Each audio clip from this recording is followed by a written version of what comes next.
નમસ્કાર ખેડૂત મિત્રો, સ્વાગત છે અમારી પરિવર્તન ખેડૂત મિત્રો યુટ્યુબ ચેનલમાં। આજે આપણે જાણવાના છીએ કયા જિલ્લામાં કપાસના બજાર ભાવ કેવા રહ્યા છે તેના વિશે આપણે પૂરેપૂરી માહિતી મેળવવાના છીએ મિત્રો। તે પહેલાં મિત્રો, તમે અમારી યુટ્યુબ ચેનલ પર નવા આવ્યા છો અને હજુ સુધી અમારી યુટ્યુબ ચેનલને સબસ્ક્રાઈબ નથી કરી તો સબસ્ક્રાઈબ ઝડપથી કરી લેજો મિત્રો। બાજુમાં આપેલા બેલ બટનને દબાવી દેજો, જેથી કરીને અમારા નવા વિડીયોના નોટિફિકેશન તમને મળતા રહે મિત્રો। સૌ પ્રથમ કપાસની ક્વોલિટીની વાત કરીએ તો 1510થી ને લઈને 10 રૂપિયાનો વધારો જોવા મળ્યો હતો। ઘણા બધા યાર્ડમાં 1500ની નજીક જોવા મળ્યા હતા અને અમુક યાર્ડમાં તો 1500થી ને વધારે ઉપર જોવા મળ્યા હતા। આજે સરેરાશ ભાવની વાત કરીએ તો મિત્રો 1400થી તે 1550 સુધી બોલાયા હતા। ગામડે બેઠા પણ 1400થી તે 1500 રૂપિયા સુધી ઓફર થતા હતા મિત્રો।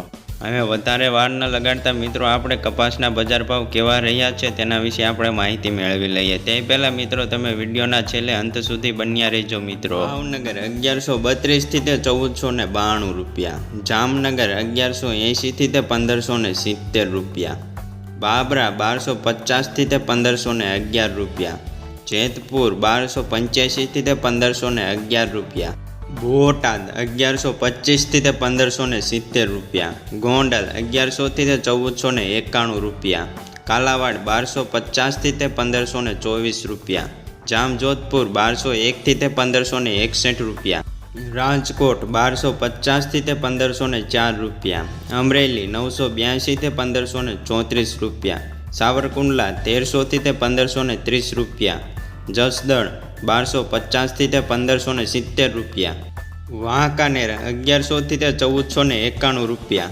મોરબી 1200થી તે 1550 રૂપિયા, રાજુલા 1100થી તે 1561 રૂપિયા, હળવદ 1250થી તે 1510 રૂપિયા, ઉપલેટા 1200થી તે 1460 રૂપિયા, માણાવદર 1100થી તે 1515 રૂપિયા, વિસિયા 1260થી તે 1504 રૂપિયા, ભેંસાણ 1150થી તે 1511 રૂપિયા, ધારી 1040થી તે 1501 રૂપિયો, લાલપુર 1205થી તે 1500 રૂપિયા, ધ્રોલ 1270થી તે 1525 રૂપિયા, હારીજ 1200થી તે 1461 રૂપિયા, વડાલી 1360થી તે 1511 રૂપિયા, ગઢડા 1300થી તે 1500 રૂપિયા, અંજાર 1325થી તે 1480 રૂપિયા, ધંધુકા 1200થી તે 1491 રૂપિયા।